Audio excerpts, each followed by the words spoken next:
Andaikan harapan seseorang diturunkan hingga titik nol, orang akan benar-benar menghargai semua yang dia miliki saat ini.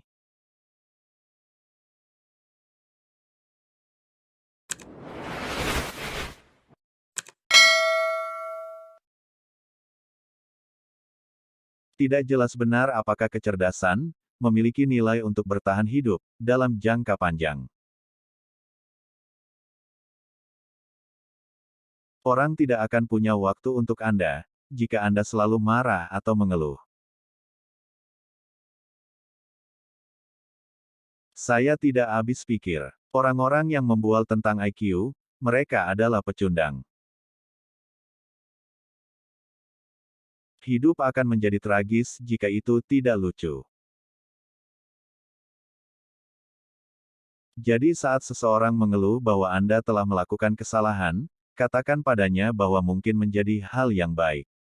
Karena tanpa ketidaksempurnaan, Anda maupun saya tidak akan ada. Kecerdasan adalah kemampuan untuk beradaptasi dengan perubahan. Bagaimanapun sulitnya hidup, selalu ada sesuatu yang dapat Anda lakukan dan berhasil padanya. Saya menjual lebih banyak buku tentang fisika daripada Madonna tentang seks. Perempuan. Mereka adalah misteri yang lengkap. Sebagai ilmuwan, kami melangkah di atas pundak sains, membangun karya yang telah datang sebelum kami, yang bertujuan untuk mengilhami generasi baru ilmuwan muda untuk melanjutkan setelah kami pergi. Mengapa kita di sini? Dari mana kita berasal? Secara tradisional, ini adalah pertanyaan untuk filsafat, tetapi filsafat sudah mati.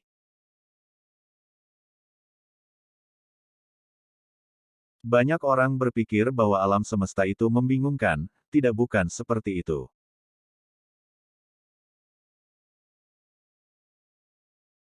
Bumi mungkin suatu hari nanti menyerupai planet Venus. Saya tidak religius dalam arti normal. Saya percaya alam semesta diatur oleh hukum sains. Hukum mungkin telah ditetapkan oleh Tuhan, tetapi Tuhan tidak campur tangan untuk melanggar hukum.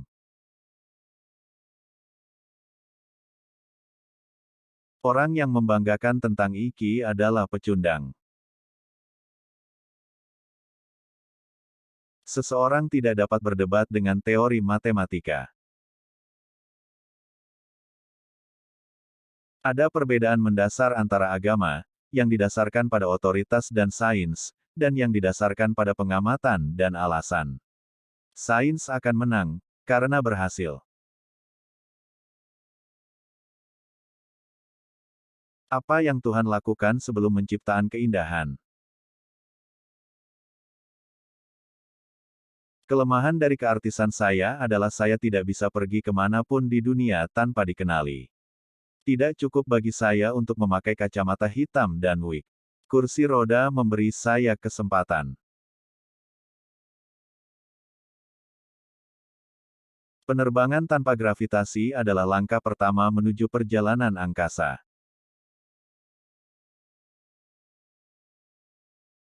Yang ingin saya kendalikan bukanlah mesin, tetapi orang.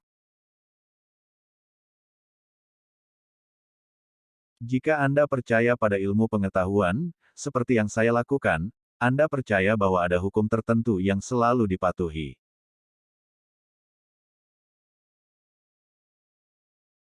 Tidak hanya Tuhan yang bermain dadu, tapi Dia terkadang melempar mereka di tempat yang tidak bisa dilihat.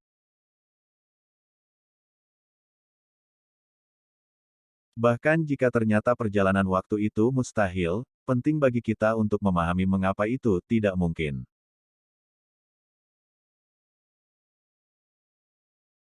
Kami hanyalah jenis monyet tingkat lanjut di sebuah planet kecil dengan bintang yang sangat rata. Tapi kita bisa mengerti semesta. Itu membuat kami sesuatu yang sangat istimewa. Lihatlah bintang-bintang dan jangan lihat ke bawah di kaki Anda. Cobalah untuk memahami apa yang Anda lihat, dan tanyakan tentang apa yang membuat alam semesta ada. Penasaran? Menjaga pikiran yang aktif sangat penting bagi keberlangsungan hidup saya, seperti menjaga rasa humor. Persamaan hanyalah bagian yang membosankan dari matematika. Saya mencoba untuk melihat hal-hal dalam hal geometri. Saya pikir kita memiliki peluang bagus untuk bertahan cukup lama untuk menjajah tata surya.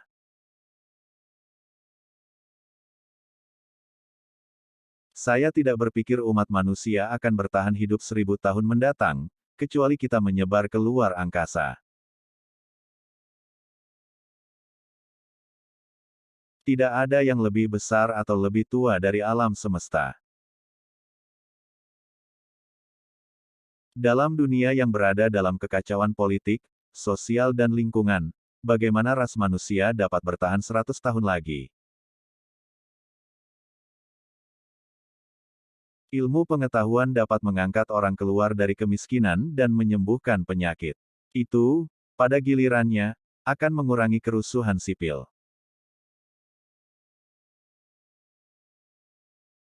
Saya ingin tahu mengapa alam semesta ada, mengapa ada sesuatu yang lebih besar daripada tidak sama sekali.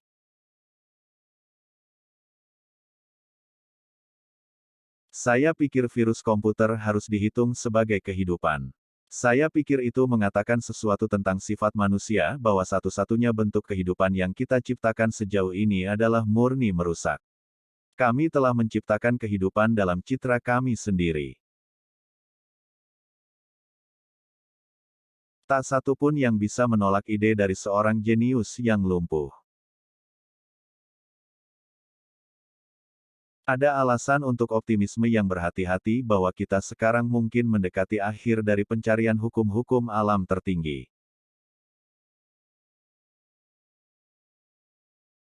Pencapaian terbesar umat manusia terjadi dengan berbicara, dan kegagalan terbesarnya adalah dengan tidak berbicara.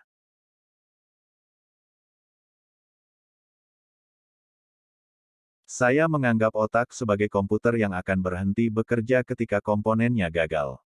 Tidak ada surga atau akhirat untuk memecah komputer, itu adalah kisah peri bagi orang-orang yang takut pada kegelapan. Saya tidak pernah menjadi yang terbaik di sekolah, tetapi teman-teman sekelas saya pasti telah melihat potensi dalam diri saya, karena nama panggilan saya adalah Einstein.